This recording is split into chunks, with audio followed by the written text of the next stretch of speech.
I'm going to share some photos with y'all. All right, so we saw some alligators. They were pretty big. So right here, here's one. This guy was like at least 7, 8 feet.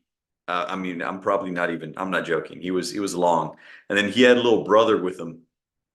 That one was probably about 6 feet, 7 feet, because we saw them both kind of fully extended, floating on the water. One of them we saw even closer than that, splashing around. That was really, really crazy. So you see his tail, it's the head, and then the tip of the tail right there.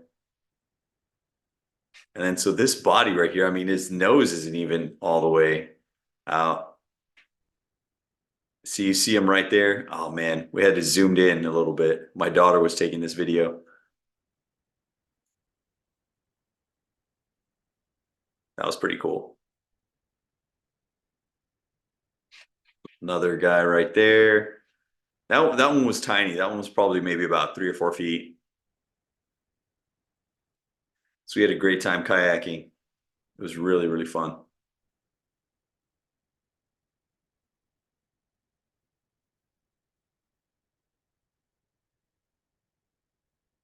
Angela, what's up? And here's another guy, another little alligator.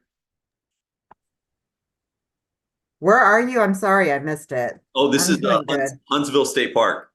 Oh, nice. Yeah, it was so fun. They're Super fun.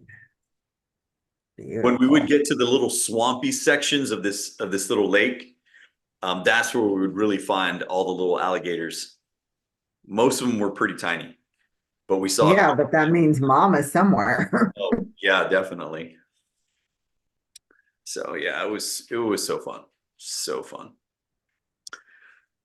All right. So I'm really excited about today, like I've said like several times. And so I know we have a few people jumping in right now, and I wanted to get started with anything that you wanted to share that's been happening in your business over the last couple of weeks, because we haven't seen each other in about 2 weeks, and just wanted to see if there was anything you all would like to share, something special. Maybe if you don't have the Zoom or the camera connected, you want to type it in. Uh, just share. That would be really, really great. I want to share anything, maybe a progress, maybe you took a step towards your business, in your business, on your business, for your business. Maybe you signed a new client, landed a big account, or maybe you just your first account, your first client. Any news would be really, really awesome to share. Anybody.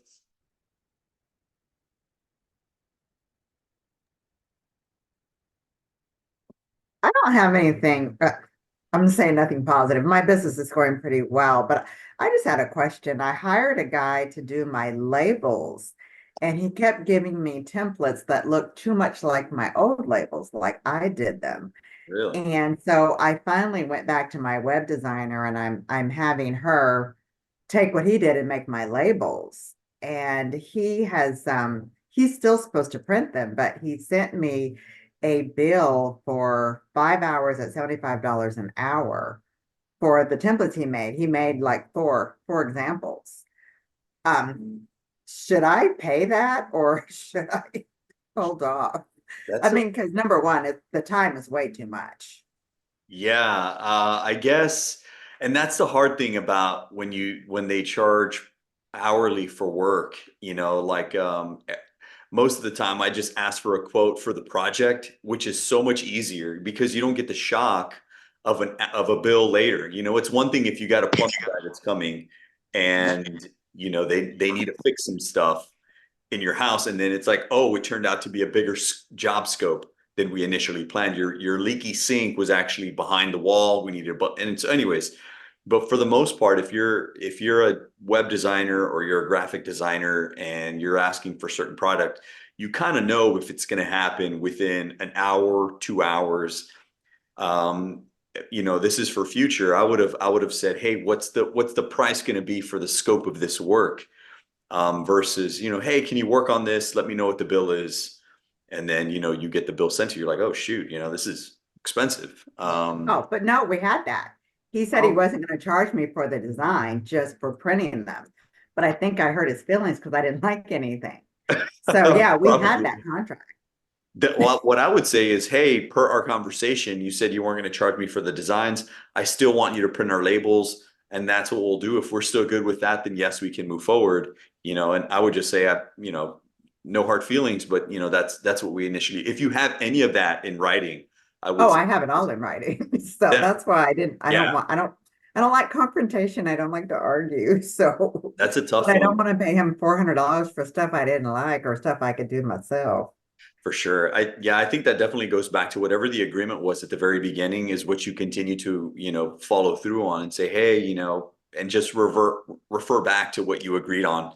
Send them the email, say, hey, per our conversation earlier, you said this was the scope of work and this was the price. I apologize, I didn't like the work, but I do appreciate you putting in the effort and I still want you to do X. And then, have Exactly. him do whatever that initial X is. If he's cool with that, then great. I mean, this may be one of those moments where it's like, okay, yeah, this is first and last time, we do business together. Okay. Thank you. So that's my thought there. Anybody else have anything they'd like to share?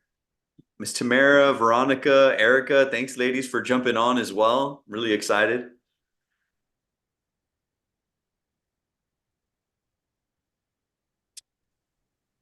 Okay. It Well, it is good to be here. I've just been networking a lot more. I've spoke with a lady who has been in the quilting business for about 30 years, and then met a group of ladies this morning who works with her, and she does classes, and she was telling me some things that's going on in her business, which also helped me as I grow, what to look for, how to expand, and the cost of these machines. I was like, good Lord. yeah. But it was a lot of eye-opening and a lot of education it's been for me for the last few weeks. As well as my daughter has been helping me design order forms as well as flyers so that I can start visiting daycares and schools, and I did go Saturday. I went out to Traders Village to see how much it would cost to rent booth space for a Saturday. So Mm, I'm just working on those little things, and trying to get it out there, and then also have some inventory on hand too. So that's make it awesome. make it happen. That's Mhm. great. I love that. I mean, I'm just thinking right now, this popped into my head when I think it was Erica's daughter or a child popped in. So Huh? every parent has a set of shirts, has some article of clothing, has something of their child from when they're tiny that they want to Hmm. keep and make sentimental forever, right? I mean, a thought for a class would be, hey, get your kids 5, 10 shirts or however many shirts. Let's make a quilt. We'll do it all together, all the supplies included. The class will get this done over a week, over a day, or however long it takes. The class is X dollars, Right. and then we'll do it together, right? Bring your sewing machine or whatever the case is, or do it by hand, or drop it off for this price. Or you could show them everything on what to do and then engage with them that way. And then I think a part of it also becomes maybe you start with a smaller project where maybe it's a pillow where you turn a couple shirts into a pillow and that becomes almost like a pillowcase. Uh, and then the small project says, hey, look, well, I'm going to do a class on a quilt because that's a bigger project and that takes a lot more time. I remember doing a quilt with old high school t-shirts with my grandma that has so much sentimental value. I don't know where it is, but I'm pretty sure I still have it. But yeah, it's almost like the sentimental value there is what makes people act, right? The logic makes them think like, oh, well, I can do that. Let me do this. But the emotional piece of, oh, I get to keep my baby's shirts, socks, whatever, and keep them forever, and turning that into an opportunity, I think would be really, really awesome. Right. That was one of the things that I'm advertising, or part of the my Facebook part. I mean, it's not just the baby quilts. I mean, because you can get those at the store all the time. But this is keepsake. This is timeless, and really wanting to appeal to that emotion. Oh, for sure. Oh, definitely. People love the emotional stuff. Like all like right now I just went through my son's shirts because I bought him a few more shirts and I'm like, yeah, we need to get rid of some of your old stuff. I'm like, oh man, I don't want to get rid of this. And I'm just thinking about that. And I mean, that's an opportunity for sure. Absolutely, absolutely. I did want to share with you all so I found two more. How many of you have executed on the ideas of working or maintaining a database? How many of y'all have started on that at all? Okay, so if you haven't started the database and you are authentically wanting to grow your business, you need to work on a database. So right now I'm actually going through the process and I executed on one because you can drown yourself in finding different databases. There's just too many from, MailChimp, Constant Contact. There's like even others that I'm learning of like Flowdesk. There's ClickFunnels. There's high level. I mean, there's so many. And so the ones I wanted to show you are, let me see here. Do I have the right ones? No, I I don't. must have missed, what's the database for? Well, the database would be if you're wanting to really maintain relationship, because there's people that you're talking with that are in different stages of your journey, right? Different stages of the purchasing journey, right? There's people who are in the, oh, I'm curious about that. What is that? Tell me more about that. What is that? That looks interesting. And they learn about it and then they purchase, right? And then there's some people who are already deep in the research and you're providing more research. And then the more research and value you provide, the closer you become to that end consumer purchase cycle, right? And then some people are already at the purchase cycle and they're deciding on which one. They've identified the two, they're going to pick A or B, and you want to be A or B, right? You want to be in that line. And so having a database system where you can maintain some type of contact or provide some type of value, whatever your widget is or whatever your service is, can reap tremendous benefits. Like I was talking to Tony the other day, and he has a database and he's working his database. I mean, he's a photographer and he actively, sends out stuff to his database. And that again is what keeps his pipeline full. So whatever the service or the product is, and if you're curious on how, like, hey, well, how can I maintain a database for my business? Maybe like it's the quilting, or maybe it's, whatever your service or widget is. We can talk about that together. I would love to just, mastermind with you one-on-one. And if that's something you want to do, like, please reach out to me. I'll put I mean, I think most of you already have my number, but um, I would love to just go through your strategy on what you want to do. Like, hey, Matt, how would a database benefit me? My business is X, right? My business is selling hot sauce. My business is selling quilts. My business is, speaking, how would that database system benefit me? And we can just go to town on how that would benefit you. So, if you want to talk about that mastermind, let's do it. That's my phone number. You can text me and we can set up a time on Zoom to do that. And so I would love to do that. That's fun stuff. So I'm actually working. I just posted one right now. So yes, there's CRMs. There's also like funnels. There's also landing pages. There's so much that you can use. There's email campaigns that you can use, newsletters, all those items that go into marketing to your people. And if you start somewhere, with an end game in mind, I think that again would be very, very valuable to the long-term run of your business. If you plan to be in business a long time with what you're doing and you're passionate about it, then you should consider something like this sooner rather than later. You don't wait till you get big. A system like a CRM or an email management system, a newsletter system, landing pages, all those things. I know it sounds super techy and salesy, but if you have a business, there is some sort of sales system within your business to ensure that when a customer is ready to purchase, they purchase with you. And so that's really what I'm referring to there. So is anybody resonating with any of those things? If you are, just put like a little happy face or a yes or something. So I know I'm speaking of some value here. So I put one in the chat, go high level. I'm going to put another one that I think is really, really cool.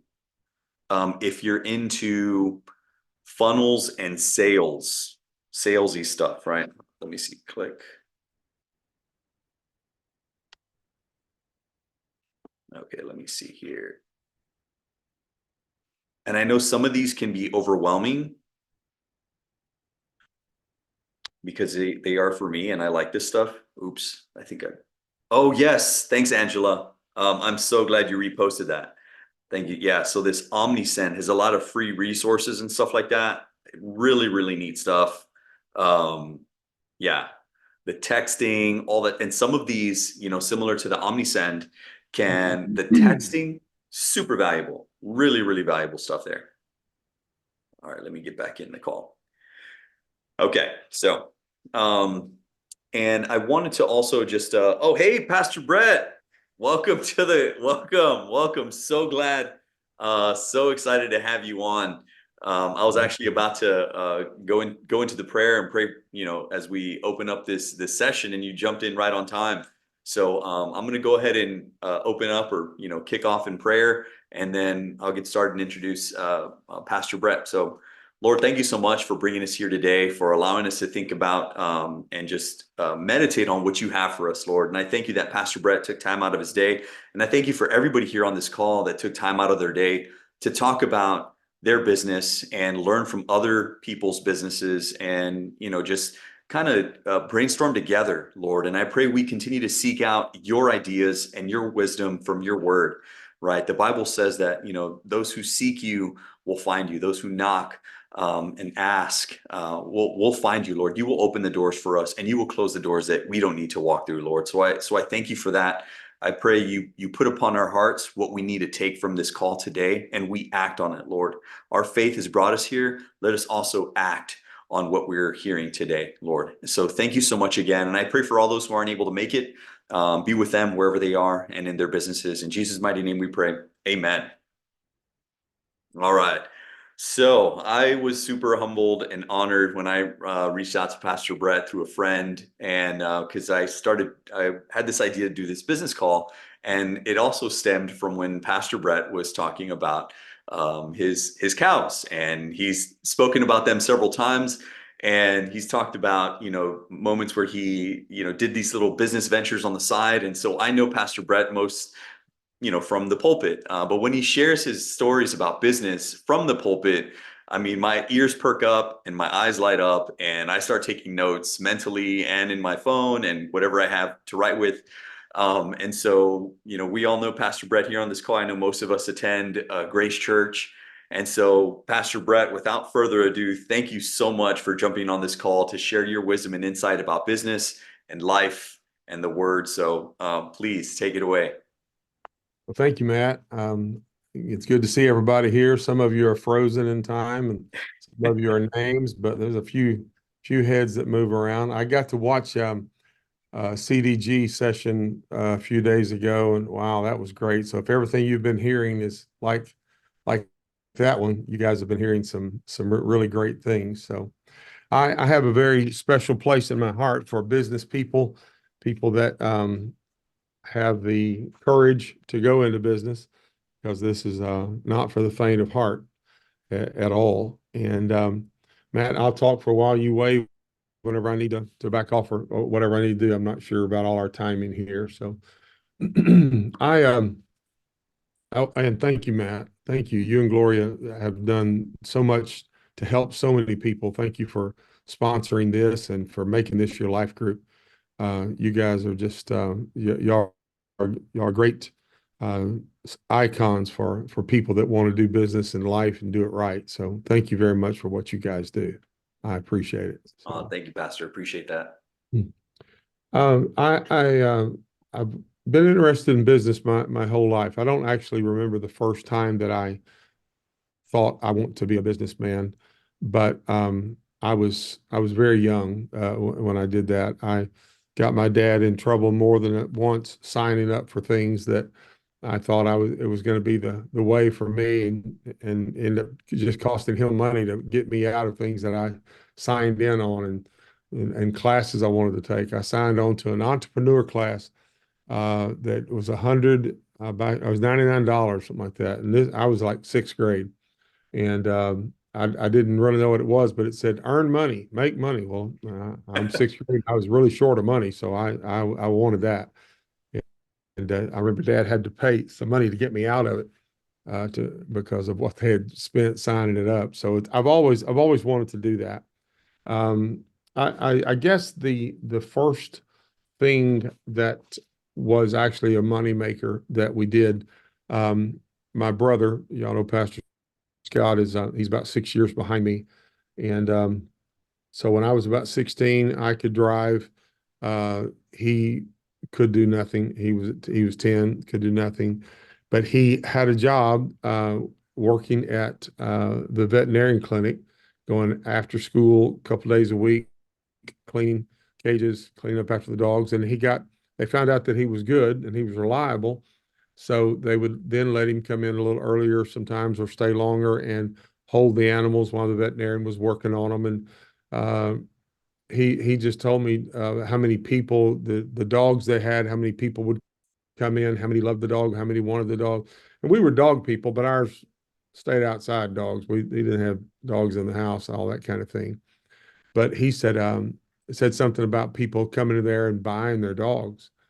So I said, well, what kind of dogs do they sell? And he said, well, they sell all kinds. I said, well, let's raise dogs. Let's sell dogs. I was making a little bit of money. I can do something like that. I was working at the humble food market, sacking groceries. I said, I can do that. So we didn't know what kind of dogs. So I put advertisement in the paper back then.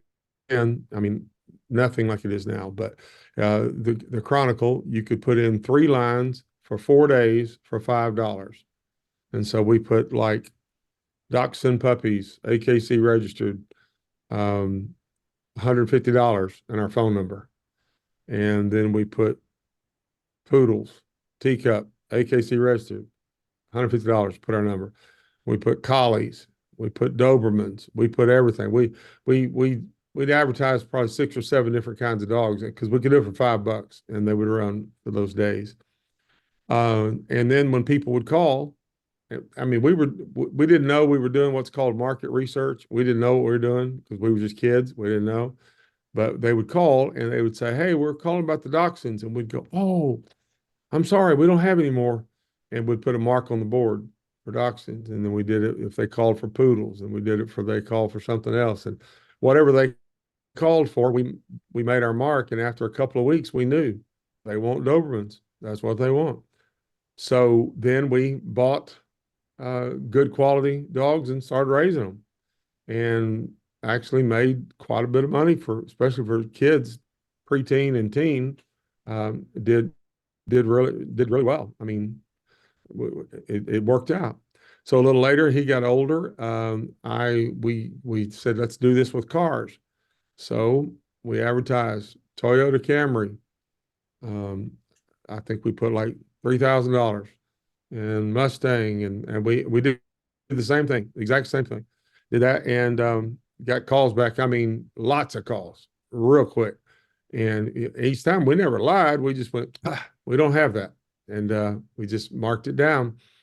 And then we realized they want Toyotas, and they want the Camrys and the Corollas and the Silicas, and so I would then look in papers of the little towns around and find one, maybe had high miles but wasn't beaten up. We'd go get it. And I went to Heights Savings and borrowed $500. And we found these cars, and I'd save up. We'd get our money, dog money, get a car, bring it back. He could detail a car like nobody's business. He could detail better than anybody I've ever seen. I don't know how he did it. He may have licked it off. I don't know. He made it clean. He made it shiny. And then we sold it. And the first time we looked down and we had $1,000 off of a sale, and the guy asking, my kid needs, someone else needs, do you have any more? And we learned then how to say yes and then go find what the people were trying to buy.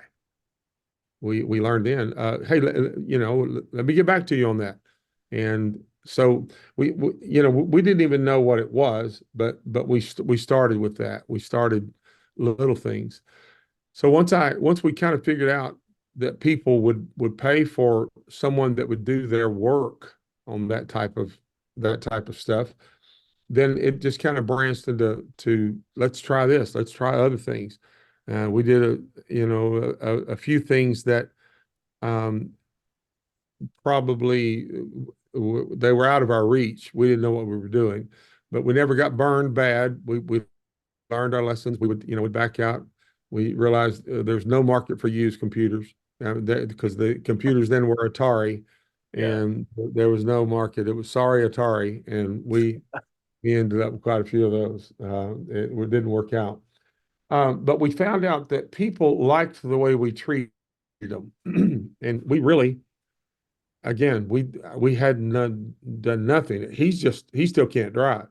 I had finally got a private work in my early 20s. I'd gotten married, and we figured out that we wanted to be the best in customer service, the best in customer service. So um, when people find someone that can get things done, they'll call that person often, even if it's something that person doesn't do. I mean, they'll go, hey Matt, I know you sold me this house, but I need to. We got to get somebody to build these flower beds, and do you know anybody like that? And Matt can just be a connector of people. Well, we found out that if we had a good name out there, we had a business card one time, the Goodfellas, Jones, and I know people called, they thought they were dealing with adults, and they weren't. But um, I, we found a guy that had a dump truck, and he would haul dirt, and he thought it was great to help for the kids, and so we would advertise field dirt for people's flower beds, and the guy would let us buy it for like $50 a load, and we would sell it for $150 a load, which was about $100 cheaper than anybody else could. And and then we got people to help us spread it. We got up one whole side of the block. We got every yard on one side of the block, and I'm talking about $5, $7, $10 a yard then. We got all the yards on one side of the block, and then we hired a crew that had commercial equipment that they didn't want to deal with the people. We would deal with the people, and they would come because they could mow across the yard, mow 3, 4, 5 yards this way, turn around, mow 3, 4, 5 yards this way, and they made good money. We made good money. And we just started then saying, okay, we want to be in the business of helping people. We want to be connectors of people. We want to put something together. So from that, I got married. The church was I was youth pastor at the church. The church was building a gymnasium, and it was my job to help every trade that was coming in. Some of the men of the church were doing it, whatever. And a man named Rodney Boutin came in, and he was going to be doing the air conditioning. He worked for St. Joseph Hospital. And so in the evenings, he'd come by and lay out things. And he said, now I'm going to show you how to do this. And I need you to do what I'm saying during the day. And so I was set up the different equipment and the things along the way. But I didn't know what I was doing. So I went to the library and checked out all the books that they had down there that had anything to do with it. I told Rodney what I was doing, and Rodney sold me this modern refrigeration air conditioning book that I keep in my office now because I read this book cover to cover 2 or 3 times, and I rented some gauges and I started working on air conditioning, and I got okay at it. I was never really great at it, but I got okay at it. But people trusted me, and um, so here I was preaching, doing church stuff in the day and doing this at night. Some years I would pass along the way there, and my wife and I, we wanted a house, couldn't get a house. Matt was nowhere to be found, probably wasn't even alive yet, and so um, I wanted to moonlight, do more of this stuff, and a man in the church worked for Texas Electric Steel Casting Company. and that's down at I-10 and 59 down there. It's warehouses now. But they had a foundry, and in this foundry, they had cranes, and these cranes had window units. They had, back then, window air conditioners were put inside of cranes. So I quit crawling around in attics, and I would go down there, and Mr. Johnson would let me get those air conditioners and bring them home and fix them in my garage and then take them back. Well, the crane operators, I imagine in August, they put a brand new air conditioner in here, and in 3 weeks' time, from shaking and shaking and shaking, it'd be broken loose. And I would go get it. They got 3 or 4 days to wait until I can get back with that thing. And I knew I wasn't going to win many friends that way. So we saved a little of our money, and I went where Mr. Johnson bought them, and it was actually called Johnson Supply. I went over to Johnson Supply, and I bought one of those air conditioners. It's all I could afford. So that time when they called and the crane air conditioner was broken down, when I showed up, I took the broken one out and put a new one in, and I became the favorite of the crane guys because they ended up saying, wow, I don't have to wait on this guy. And in a matter of time, I had like 30 air conditioners to supply all of the cranes down there. And when I brought in my first invoice, or one of the first few invoices, I held it up to Mr. Johnson, like this, and he said, no, that's not a good invoice. And I thought, I don't know what I've done wrong here. And I checked my numbers, it was all figured right, and I'd given some big discount. I didn't even know how to bill. And I turned it into him. He said, let's walk outside. Walked outside, and he said, if you think I'm going to turn in that invoice, and I thought, man, I've messed up bad. He said, if you think I'm turning that invoice to this company, you've lost your mind, son. And I said, well, what did I do wrong? He said, you're about 3 times too cheap. And if you don't raise your price on that, and I turn this in, they're going to think I'm skimming something off of you.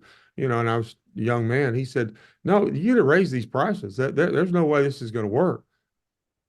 Okay. So Wow. I went back and I redid the invoice. I think the first one was like $125. I went back with like $450, and they started paying it. So then I'm growing at the church. I got to do more, so I hire a couple of young boys from the church to go down and do this. And so after a while, I'm not doing the work anymore. I've just got people running air conditioners, and then the cranes down at the ship channel at the docks. They found out there's this guy that's about a third of the price of everybody that's coming down here.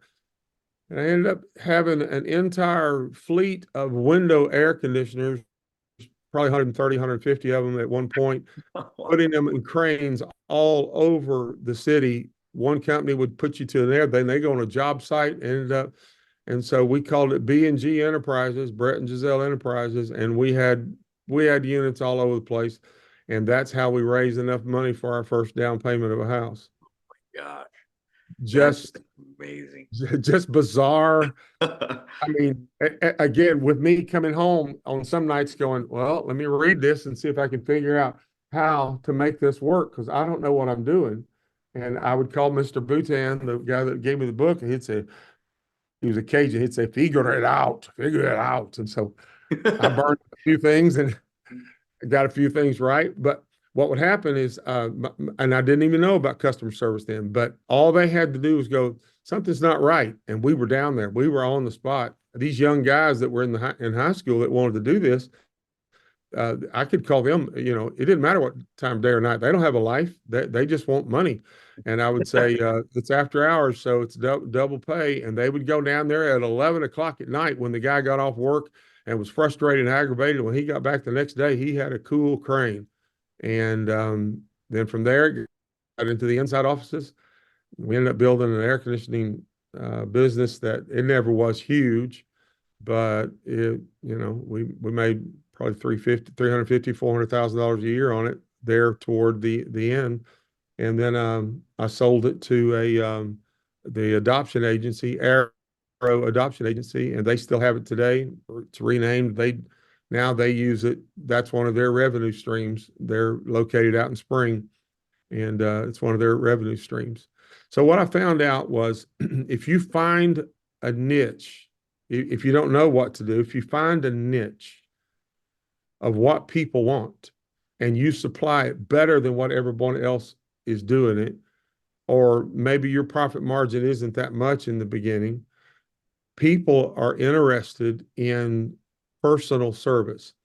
If you guys are familiar with if you use Apple computers, or if you bought Apple computers, one of the things that you know with an Apple computer, even though you're probably paying way too much money, is that you can go back in there later on to the Apple store and go, something's not right. And they got people sitting around there that can figure it out. They know what's going on, as opposed to the others that are saying, well, we'll get to you next Thursday. And having that superior customer service is where it began. So from that, I did like cattle. I remember buying my first cow. I was 25 years old, bought one cow. That doesn't quite make you a cattleman. Herdsman. I bought one cow, had a man that would let me put it in with his, and I swapped labor for knowledge. And I would start taking care of his. And again, all this is while the church is starting to grow. I wasn't the senior pastor then. That didn't happen until I was in my mid 30s. But I would have to be working on the church stuff, and then if something happened, I have to slip out and do that. But I made a commitment in the beginning that whatever happened with any of my businesses, the church would be first, no matter what. I would never allow my duties at the church to be second. I would always do the other. And I just made that commitment to the Lord. And from that, I got one. If you got one and there's a bull around, in time you'll have two. And I slowly began to trade out work for different people, do different things, learned how to mow with a tractor. And so in the evenings, I would get some guys to help me. And if you would rent a tractor from one of the, like Allied Rental, if you rent that on Friday evening, now I think they check the hours. Then they didn't check the hours. You could just rent it on Friday evening and rent the big, what they call a batwing mower, which is the mower that when it spreads out like that, it'll cut 15 feet across. You see them on the side of the highway. And I rented equipment and would put guys on it, paid them, way more than what minimum wage was at the time, and charge for mowing subdivisions. All these subdivisions around here that have houses in them now, they didn't have houses in them then, but they had streets poured in them. So we got in there and just started mowing. And again, I'm renting equipment. I would go to trailer rent over on 45 by Little York, and I would rent a trailer and drive all night long to Oklahoma, and they would have people load alfalfa hay on the trailer. And driving back, I would unload it and sell it at feed stores all the way back home until I got back to Houston with an empty trailer. Then I would turn in the empty trailer. And that got to going so good that I then bought a trailer, and then I would have to just rent the truck. And then later, I bought a truck. One day I'm stopping and getting fuel at one of these Love truck stops. And I was driving the trailer that day, and a guy stopped with a real tall, it was an 18-wheeler, but it was a box on it that was real tall. And I had a load of hay on the trailer. And he said, are you taking that downtown, I guess? I said, no, sir. And I said, why would you take hay downtown? He said, well, I'm delivering a baby giraffe in here to the zoo. And I thought, whoa, the zoo, A baby giraffe. It's a cool. baby giraffe. You bump into that all the time, don't you? Yeah, I know. I said, you know what? The zoo has a lot of animals that eat hay. Where do they get their hay? Where do they get their hay? And I called down there, got a hold of the right people. It took me a lot of time. It doesn't matter what's going on in the city. It doesn't matter what's happening. The people that love animals will not let the zoo stop feeding their animals. No. I don't care if there's a drought, they are going to feed those animals. So hay that I was selling for $8 and $9 and $10 a bale, if I could guarantee the quality and guarantee the delivery date, the zoo would pay $22, $23, $24 for the same a hay bale. So another opportunity popped up. I ended up renting uh, trucks and drivers that had commercial license so they could go anywhere. And I made the contacts, and they would go as far up as Kansas and bring back hay that we would have to send in the sample of the quality, and the people at the zoo would test it. And I got in with some farmers up there that liked the fact that I paid them when I got there. Most of the other people would take it and pay, along their route when they would do it. And these guys sometimes didn't get their money, but I had it tested, so I would pay for it ahead of time. So I got in front of the line every time, and our guys did. And we ended up making a lot of money at the Houston Zoo for years, years and years. I got out of that only whenever I didn't have time to continue watching over that. And Wow. every business I've had, I've always either sold it or handed it off. We've got guys in the church that have businesses now that I gave them that they took and made something big out of it, and went a long way. And then I would consult along the way. People would say, "Hey, what about my business? What do you think?" And I would consult. The city of Houston asked me to go to um, um, Quito, Ecuador, when they were building their airport, and they paid thousands each day if I would go down there and hold team building seminars for them, and it's stuff that I was doing already, and it worked out. So I could go on and on with all the little different things that I've done. None of them ever would you hitch your wagon to, but all of them together turned into something. And I just I learned that if I gave customer service that was legendary. In fact, that was one of our enterprises. We did legendary customer service. And if they brought something back I knew they had torn up, I knew they had torn it up, I still stood behind it. And I knew, because that's the law of the harvest for me. If you plant good, you're going to get good. Mm. And uh, one day we grew a bunch of watermelons for ourselves. I like watermelon. We grew watermelons, and one day we got a bunch of them on a trailer coming back here to Houston, and I pulled in to get fuel. I wasn't driving; somebody else pulled in to get fuel, and a guy came up and said, "I'll buy the whole load right now." And we figured out, wow, people buy this stuff. So for for 2013, 14, 15, 16, if you ate striped watermelons from HEB, I grew it. And That's so cool. and we would and finally just had people, and we hired people, and people trucked in. I have 8 guys that I brought in and helped them get their green cards from Mexico, and 3 of them now are naturalized citizens, and Man. they've gone on from me. 2 of them are master electricians, own their own businesses. It's there's opportunity, but I'm having to look for it. Now, that may not be the kind of business any of you are doing, but mine was finding a way to be legendary so that a satisfied customer was better for me than any business card I handed out. When people would say, "I don't know, but if you go from that guy over there, I mean, you won't get burned." And that's where a lot of that started for me. And then it went on to other things. So, Matt, I don't know if I'm on track of what you were looking for or not. Yeah, no, I mean, yes. Like, I mean, what I've pulled from this is it started, just like you said, with your brother, you and your brother, almost doing some research. And then through the intentionality of really trying to understand what people are looking for, then you dove into that as an opportunity for y'all and then learned about it along the way, but not haphazardly. It was with intentionality that you pursued that venture, and then the venture turned out to be fruitful, and then through each venture it led to another opportunity. But what I loved about it is you didn't leave that current one high and dry, right? You didn't leave it just, you just didn't leave it like in rubble or in the dust. I mean, you, like you said, you handed it off to somebody, or sold it, or you did something else with it. But along the way there were almost like these key transition phases, and that's something I wish I did when I went from different thing to different thing, because I'm looking back at the wake of my transitions, and they weren't the most beautiful of transitions.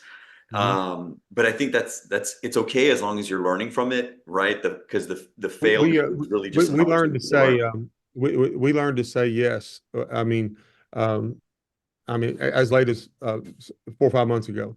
And a lot of these things, I'm not doing any of these now. The church requires too much, and I'm not doing any of these. But people will ask, and we always say yes. So my son was selling leaf filter uh, gutters, and he went up somewhere out of Huntsville up there, and a lady had just moved in, and he was selling her several $1,000s worth of gutters. And she said, I just moved here and I don't know anybody. And I want to add on to the house. I've got a lot, 1,200 feet. I want to add back here. I want to change this and change that. I just got sold off a big place over here. And she had a lot of money she wanted to spend. And she said, you're the first one I talked to. Do you know people who build out houses? And he said, yes, ma'am. My daddy does.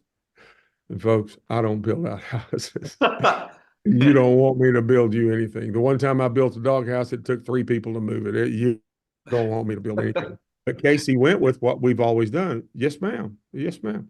And he called and said, Dad, you know what do you want to do? I said, well, then I'll take the people. Well, a guy had done a little room thing for us up in the country, and I really liked what he did. He did some road work. I liked it. He's a young guy, about a 40-year-old guy. And I said, his name is Matt. And Matt Davidson. I said, hey, Mr. Matt, I'm gonna go look at a house. You wanna go with me? There might be some work in there for you. He said, yes, sir.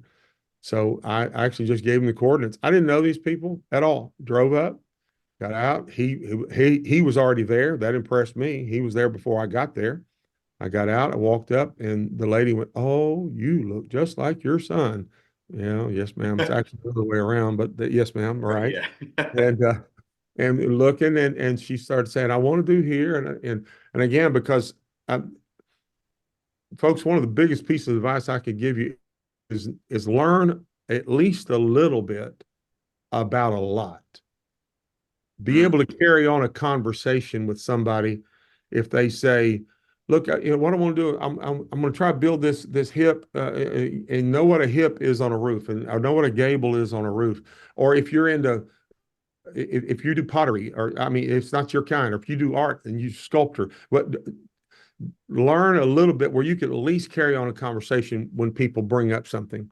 And so she starts telling me what she wants. Well, I got this guy with me. I already know, folks, I'm not going to build one thing here. I know I'm not. But if I can provide a service. And so the guy with me knows all this. And so I would turn to him 2 or 3 times and say, Matt, what do you think if we came off that and if we did a sandwich beam right there? And he said, yeah, if we did 2 by 12s. I said, then put some sheet metal between them. I know enough to talk about what we're doing. We make a beam come off. And we got through with all that. And the lady, she's loving it. 2 guys treat her very respectful. And I said, all my guys, we're tied up all over the place. Mr. Matt, would you be able to give the time to this right now? And he said, yes, Mr. Jones, I can do this. I said, ma'am, I really think that this probably fits Matt more than it does me. And okay, so I left, and Matt did about a 2,200 square foot add on to this house, plus changed stuff and poured concrete everywhere. They were like $650,000 or $700,000 that they added to this house. Now, I didn't have any contract with him of, okay, you owe me, but Casey got a check out of it for the referral. I've gotten 2 checks along the way. I've made about $8,000 or $9,000 and did nothing but just show up and make it happen.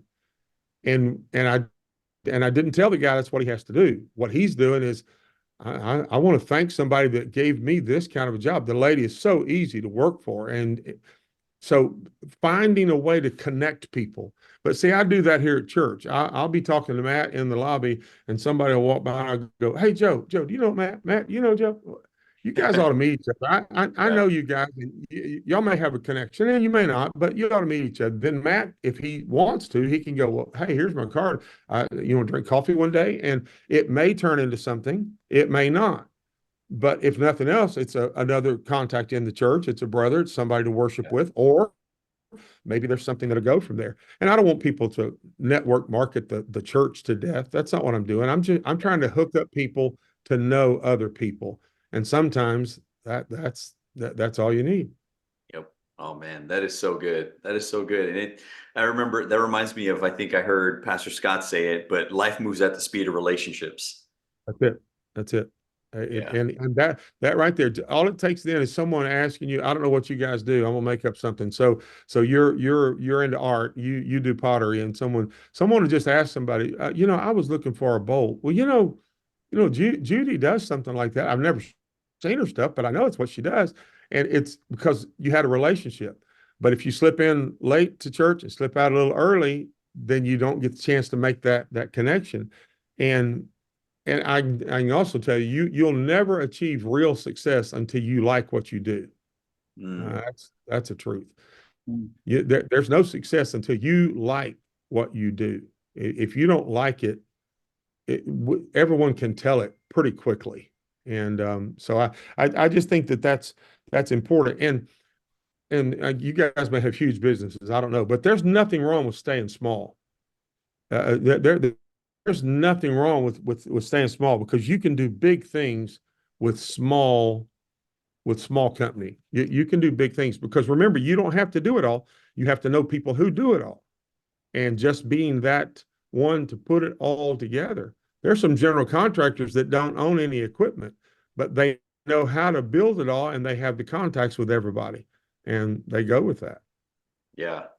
Man, that is so good. What about y'all guys on the call? Do you have any questions or thoughts or comments that you wanted to share with Pastor Brad on what he just shared with us? I mean, all these examples of opportunity.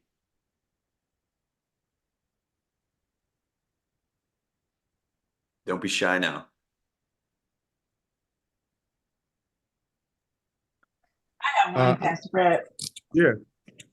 Wait, So, wait, so I'll know who's talking. it's Erica. Okay, there we go. Hey, Erica. How did you know, like, as you're starting to hand off, like, when was the right time to say, okay, at this particular juncture, I'm going to pass this along to someone else? Was it just when it got too big to manage the church obligation, or was it something else started to pique your interest? Like, where was that line to say, okay, I'm going to move on from this one and step into this next thing? That's one of the better questions that you could ask in any type of deal like this. If you're a small entrepreneur, when to know. And the answer isn't just one thing. It's two or three things. Number one, and I guess maybe in this order, I pray over every one of these things. I prayed over every contract I ever wrote. I pray over everything. I've asked the Lord, if this is not for me, slam the door on my face, bloody my nose. You don't have to be gentle with me. Don't let me get into something I don't need to be in. I got in a partnership one time with a guy that I found out I should not have been in. It cost me money to get out of it. So I learned from there. I want to test all that first. So one of the first things is I look for, if I think it's time for me to get out of something, I look to see who around me or who do I know who would take this and do as good with it as I can or do it better. Mm. And um, it doesn't take long to find out who wants to work and who wants to make money and who actually wants to work, because a lot of people just want to make money, but there has to be. In fact, I think that in the business world, everyone gets paid in two coins. I think the first coin is cash, and the second coin is experience. And I'm going to tell you, when you get paid in these, take this coin first, get the experience, and then take that other coin. The cash will come later, but start with the experience. And that's why, especially if you're starting something on the side, if you don't make money on it the first time or two, whenever I went into the life insurance business, I didn't tell you that, when the life insurance business, and I began selling policies, and of all things, I was selling them to pastors who were not being sold the right product and what they couldn't afford, and on and on. And so for them, I was selling no. I opened that as a service. I never made a commission, but I found somebody who would take it, make a good commission, do something good with it, and I handed it off to them. The same way with the air conditioning business, the same thing. So I find somebody who I know, Erica, they're going to take as good of care of these people or this business as I have. And then secondly, I don't stay in business with anyone very long, and I don't do it at church at all because it wouldn't be fair for me to be a business partner and a pastor. That could mess up either side of that. I need to be able to preach, and if I say something and that my business partner says, "Well, you're just coming after me," yeah, that no. Yeah, So that's a so good one. I don't do that. I'm not saying that others can't. I know many people that have a partner, but I can't as a pastor. So, and then if it starts taking my time, because I've made a commitment to the Lord, nothing will ever come in front of the church. I will always put the church first. I missed 2 or 3 opportunities in the last week. The rodeo was in town. There were people coming in that I could have sold cattle to, genetics to, because we've continued to do that. I've got people that look after that for me. I could have, but we had church stuff that had to be done, and I couldn't be there. And so, well, you just missed an opportunity. You know what I found out is the Lord will make opportunities. And just today, Good. a guy that was there, or a guy that was going to be there that I had hoped to sell something to, he called me and said, "We had a family funeral. We weren't able to make it. Did you sell everything?" No. Of all things, his name is Brett Barber. I said, "No, Mr. Brett, I didn't actually sell anything." "Oh, well, we're coming down." They're from the Panhandle. "We're coming down to Austin next week. And if you've got something," I said, "Well, I actually haven't, I've got to perform a funeral, but I've got someone that'll meet you. This guy's going to take home what I would have sold." So God has a way. So Erica, that's kind of what I look for. When I was doing, this before I was pastoring, and I had a job that I had to do, anytime this other thing started encroaching on this job, I would have to go, okay, both of these my name is tied to. Which one of these can I do and make, which has the most upward potential? And then I would go to either where I was working. For a while, I worked at the uh, as a proofreader for newspapers. And so when I was proofreading the newspaper, I would say, okay, this other thing is taking precedence. I'm not gonna be able to keep this. And they said, "Oh, you can take ours mobile. You can read it anywhere." Oh, well, now I have both of them, but I did both of them right. Um, on that, I started that proofreading when I was 16 years old, for proofreading for the Humble Echo. It's not even in existence anymore. It was the once weekly Humble paper, and I figured out, they made me do it. I don't know if y'all know what a Volkswagen Carmen Ghia is, but it was a Volkswagen station wagon. It was Yeah. not a chick magnet at all. It was a repeller. Horrible, horrible little car. Now everybody would want one because it'd be cool, but it wasn't cool then. And on Thursday, I would take the plates and drive to Huntsville. And at Huntsville, I would turn them in, and I had to wait 4 or 5 hours. They would print the 5,000 copies of the paper that Humble needed. And I would put them in that back of that Carmen Ghia Volkswagen and drive it back, and then go around and put them out in all the little places where they were selling them, like in front of a store. You'd put the quarter in, pull it out, or a nickel in, pull it out. And when I found out what they were doing, I found out that there were 7 other papers around. There's one in Crosby, there was one in the Highlands, several places that they were also paying someone to do that. So I just took the Carmen Ghia and hired one of my friends in school.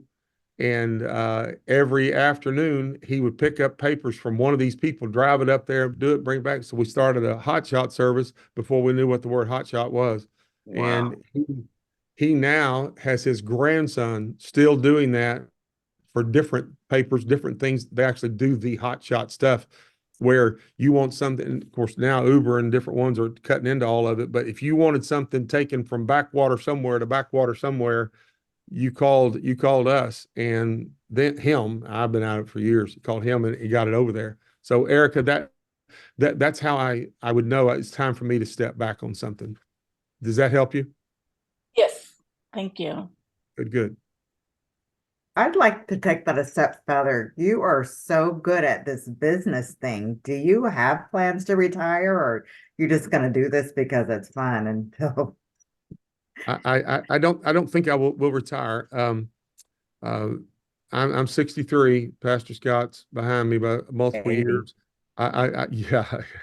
I know the Lord's got vision in me for the church still, and but I also know I've got a bunch of young people coming on behind us that can lead this church and all the other campuses very well. So I constantly pray about that.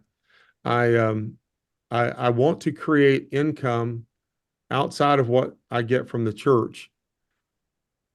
And I've already been able to reduce what I take from the church. I want to be able to get it to the point that that sustains everything that Giselle and I want now and for the future.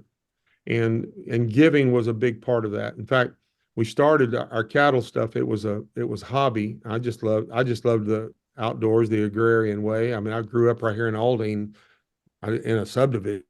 I mean, I didn't know that end of the cow or that end of the cow. I didn't know what I was doing then.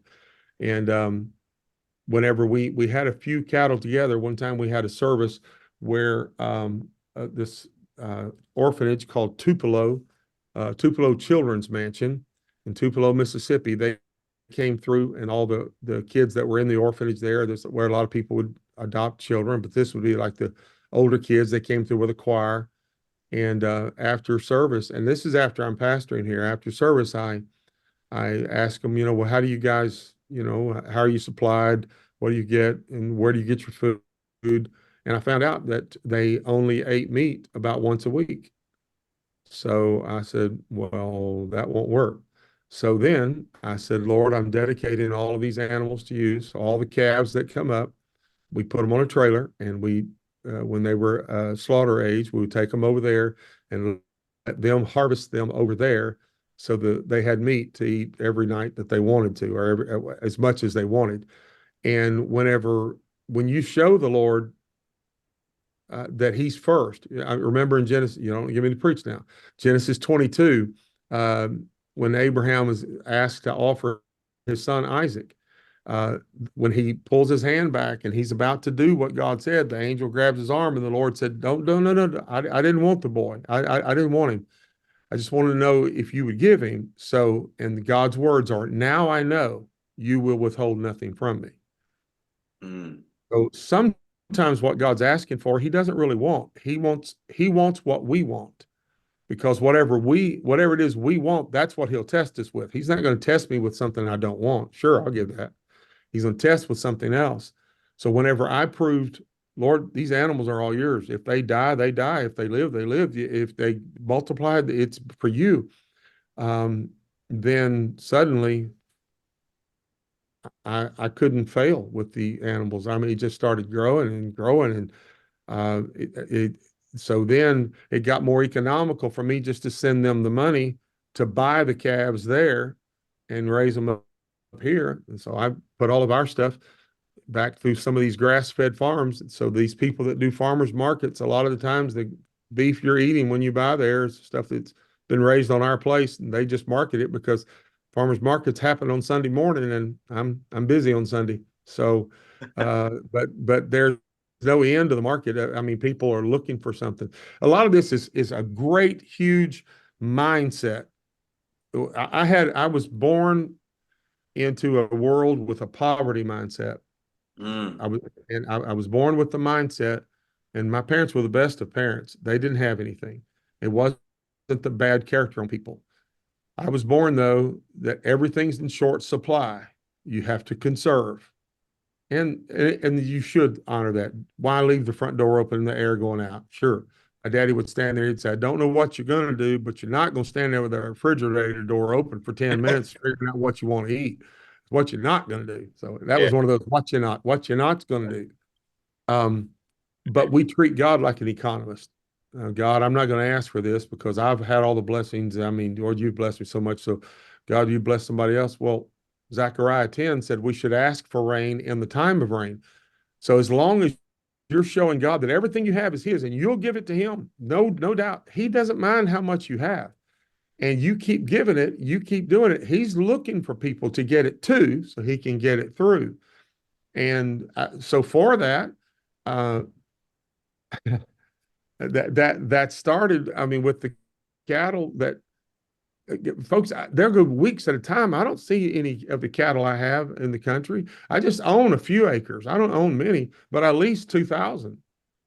and I treat those people's property as though it were mine. So I have people asking me, would you take our property? Would you mind?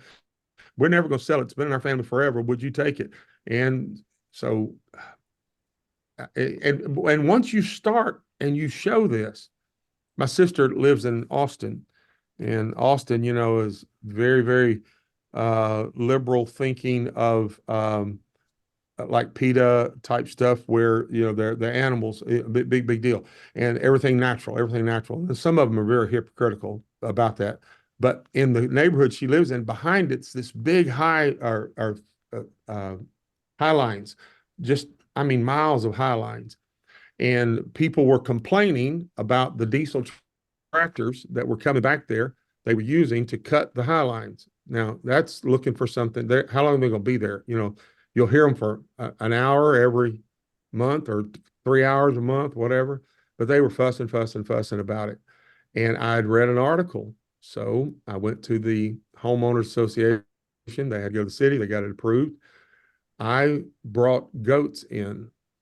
I didn't even go. I called Ozona, Texas, and I bought about 250 or 270 young goats.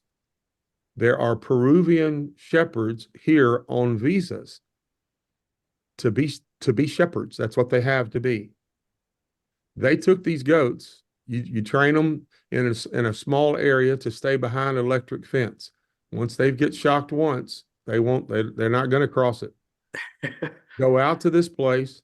They set up this long line, and this Peruvian shepherd's got a tent, and we have supply people that take food to him, whatever he needs. He has a cell phone he can call. Nothing's ever, and they pay us. And I say us because I had to get a bunch of other people in it. So now there's 12 or 1,500 goats that'll go out there, buy them. I never see them. Someone buys them. They go over there. They eat all the high line down, and they eat all the weeds. And by the time they get to the end of the high line, they're big and fat.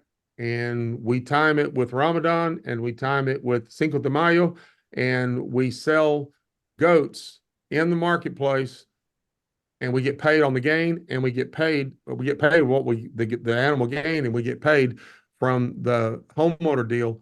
And they're almost like Mr. Johnson in the beginning. You're not charging enough, because they stop and they want photos, and they get their kids out there with them, and they turn it into a big hoopla. And I mean, we got in the Austin Statesman paper around there. That was an idea I read somebody had done in California, and now it's happening everywhere. Now you drive by, you'll see stuff everywhere. There's opportunity if we're praying for it. God, show us. God direct me. Let me see it. Let me, you know. And again, we're trying to make a customer, not a sale. Mm. And make a customer, not a sale. Because if you make a sale, they walk out, and the next time it's a nickel cheaper, they're going to be somewhere else. But if you make a customer, and by that I mean you follow up on them, you find out whenever they come in your shop, you talk to their kids if you can talk to them. You get a name, you greet them, you learn names. And if you say I'm no good with names, stop telling yourself that. That's a negative deal, and that's a negative confession. Just say, I want to always remember you. But I take a photo, and you have a deal, and there you have for years I had a big key ring.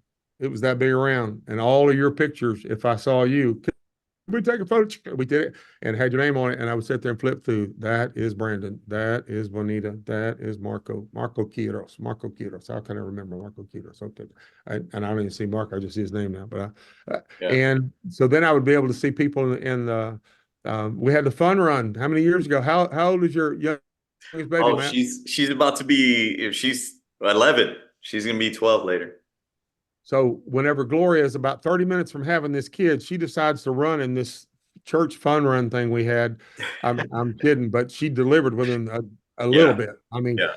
and here I am out there trying to run. And I tell you what made me remember Matt and Gloria is that Gloria is running at about 8 months and 9/10 pregnant. And Yeah. I keep thinking, don't have this baby out here around this school.